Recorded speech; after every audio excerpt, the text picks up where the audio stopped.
I'm releasing my own signature product line of oil painting products, which will consist of brushes, paints, easel, palette, the whole 9 yards. Today the focus of this particular segment is the brushes, the brush line. They'll be available in a brush kit as well as individually. So I'm just going to do a quick little painting here to highlight some of these brushes. These are 1-inch and 2-inch scenery brushes, which are made for applying base coat and putting in background foliage. I specifically asked for a bevel to be put on the brushes for the purpose of foliage, which I will show you here momentarily. We're going to go through the whole brush line. This 2-inch scenery brush is great for applying a base coat. I'm just going to put it in the context of a little painting here today because I think that's easier for you to grasp when you see them actually in working format as they would be. Now these are brand new brushes, never been used, so they're going to shed somewhat. So if you see me just doing this occasionally, I'm just flicking off some loose hairs. It's not the sign of a bad brush. Every brush will shed. I tell my students, if I grabbed you by the ankles and I rubbed your head on the floor that hard, your hair would break off too. So, but those are good for applying base coat. And also I can take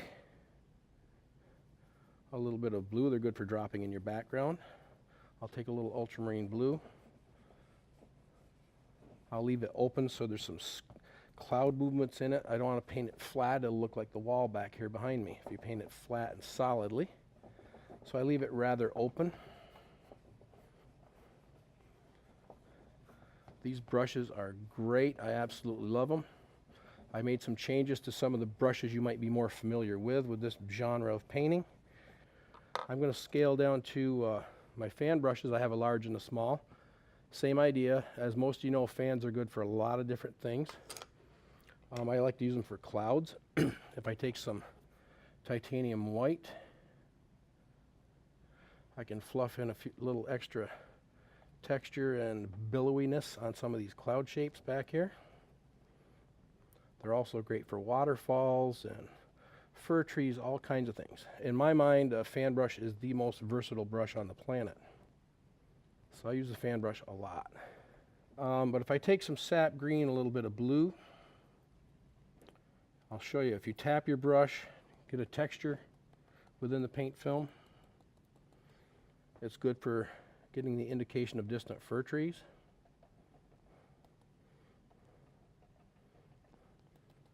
And you just tap vertically. The trick is to get the brush loaded correctly. The brush will do the work if you let it. It's designed for that. So I just kind of tap in, and I'll show you some different foliage techniques. Like I said, I'm going to put this in the context of a painting, but I'm not doing a full-fledged painting that I'm going to put in a gallery or anything like that. This is just to demonstrate the techniques. Now this is good for fir trees. If you want to do more of a deciduous type leaf tree, I like to use this scenery brush, or the smaller version, the 1-inch scenery brush. But this is specifically why I asked for this brush to have a bevel. If I take this like this and open the corner, it makes it very conducive to foliage textures. You want to really open the corner up. Don't let it mat together. Keep it really spread out. And if I come in like this, instant trees. Don't you think you can do that? I know you can. So that'll give you an idea of what that brush is primarily used for. It has other uses for grasses and that sort of thing too. Speaking of grasses, I have what I call my texture brushes, 1.5-inch and 1-inch texture brushes, which are exactly what they say they are. They're a little coarser than the scenery brushes, made for texture. They work great for grasses and trees and that sort of thing. So if I take some green and some blue, a little bit of burnt sienna. These are Wilson Bickford oils, by the way. I'm using ultramarine blue, sap green, cadmium yellow pale, cadmium red deep, burnt sienna, and titanium white. And these are great for texture for grasses and bushes and trees. I use them for all kinds of things. Exactly what they're meant for, texture. That's why I named them texture brushes. They're not really meant for finesse. They're made for texture. They work great for that. So let's put a little bit of a meadow in here. Like I said, they're a little coarser, so they're great for the texture work. You'll see for anything that's rough and textured like that, these work really great.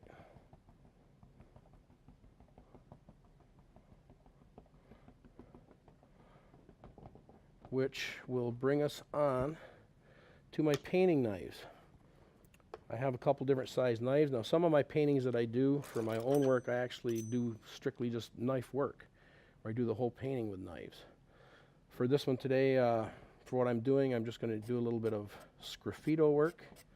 If you look that up in an art glossary, it's just a fancy Renaissance Italian word that means you're scraping away paint to show the underneath layer, which happens to be white canvas in this circumstance.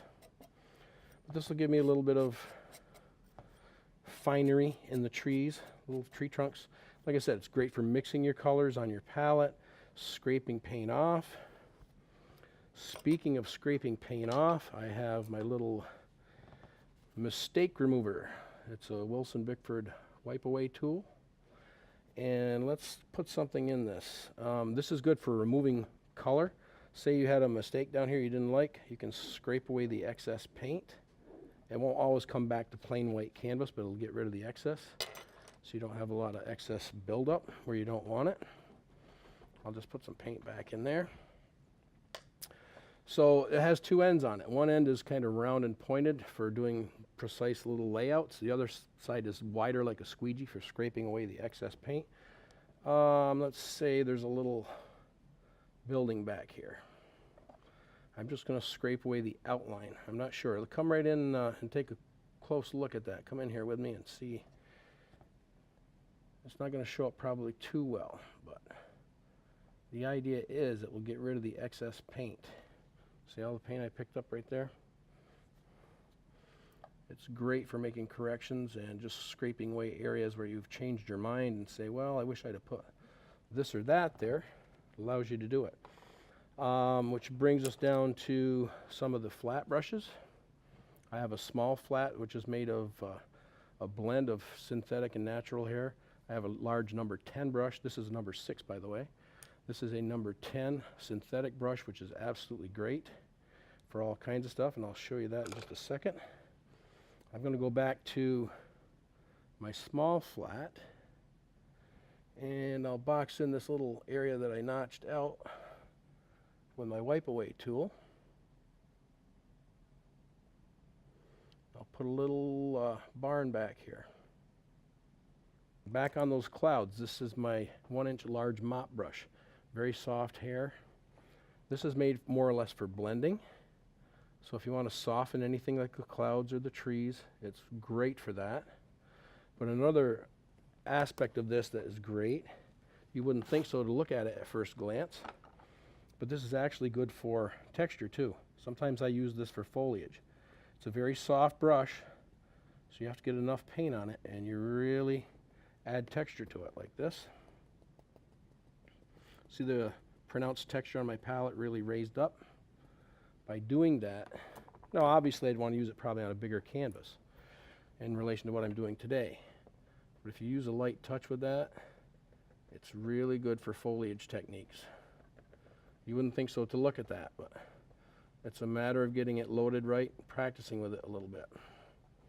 There'd be a trunk in here like a tree. It actually works pretty good for stuff like that. So that's the mop brush. This number 10 flat, I'm going to thin that paint down just a whisker. My paints are extra heavy, very full bodied for this wet on wet method. It makes layering color on top of color much easier. So sometimes you need to thin it down. This brush is good for squaring in anything like that, doing fine lines, anything that sort of stuff. It's also, this is my main floral brush. I do a lot of flowers with this. If I take the edge of this and I start doing something like this, watch what's going to happen. And again, it's just practicing the strokes. But this brush is very friendly for this type of work.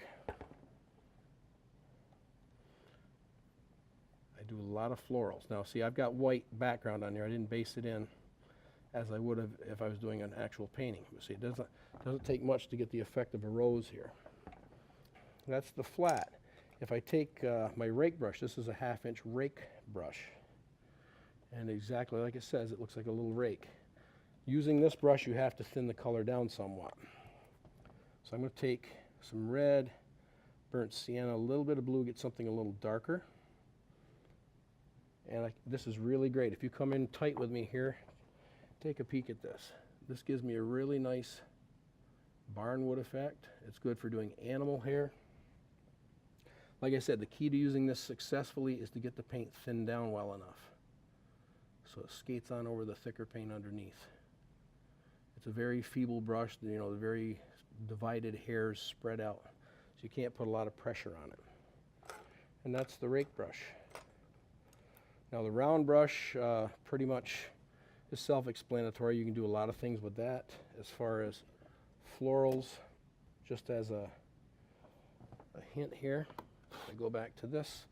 The round brush, this is number 6, is good for doing floral strokes too, if you're doing daisies, that sort of thing. It has a multitude of uses. You can use it to get in here to detail the barn.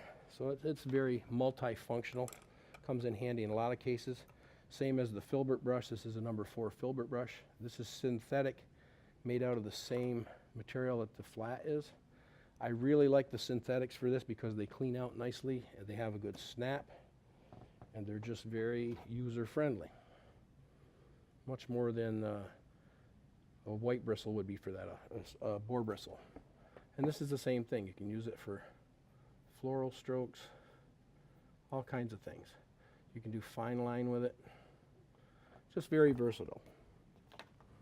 Which brings me down to my liners, last but not least. Now, when I was approached and asked about doing products, I specifically asked for 3 liners. This is a number 2 script liner. This is what I call my number 2 detail liner. Notice it's shorter haired and it's fuller. There's more width to it, bigger girth. And this is my favorite. This is my long script liner. The long liner makes really long lines, just like you think it would. If I came in with my number 2 detail liner, anytime you're using the liners, you really have to thin your paint down. They're a very feeble, soft brush, so you have to thin the paint down so it'll flow. Most of the other brushes are very stiff, and you can actually just push the paint around and bully it a little. These will not do that. You have to thin your paint down. So this detail liner is excellent for coming in into fine line areas, little small areas where you want to put some details. I'll put some shadows under the eaves on this. It'd be a great choice for putting some doors and windows on this building back here. Again, it has so many different uses. You will find a different use for it every time you pick it up. It's just really great. I do a lot of wildlife paintings. It's great for that as well. It's just the right size.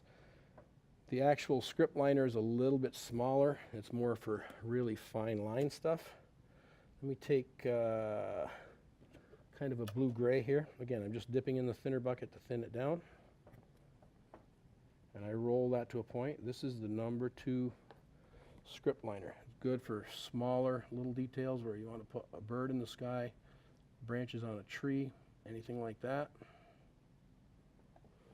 1,001 uses. You'll find a different use for it every time you pick it up, I swear. That brings us to the granddaddy of them all. This is the one I've been showing my students that my students have been absolutely loving, is this long script liner. I don't have a lot of place here to use it today in this particular little demonstration, but if you can imagine wanting to do long limbs on your trees or long grasses, this brush is your saving grace right here. I'm just going to take something dark so it shows up on my display board here, but if I take this and really thin it down and I roll it right full, so those long bristles are full right from one end to the other. Get your paint quite thin, scoop it right up. This will make very long lines. When's the last time you had a brush that you could do that with? Probably never, I'm guessing. But to put that in the context of where you would use it, Say that you had an area in your foreground where you wanted taller grass. You can get the long, long blades out of it when you want them. Also, it's great for doing branches and limbs on trees. It'll feed forever. If you get your paint nice and thin and well loaded, you can run that brush forever until you need to reload. It gives you those nice, long, thin flowing lines. So that's about it. That's all the products in my line. That's all I really required as far as tools and brushes that I requested to get my job done. These are ones I use, the main bulk course of what I would be using for any painting, no matter what it was I was approaching, whether I was working wet on wet or in a more traditional manner. So I hope you check these out. Like I said, this is the Wilson Bickford Signature Brush Kit. It's available in kit form, and you can buy the items individually. Thanks for stopping by. Give them a try.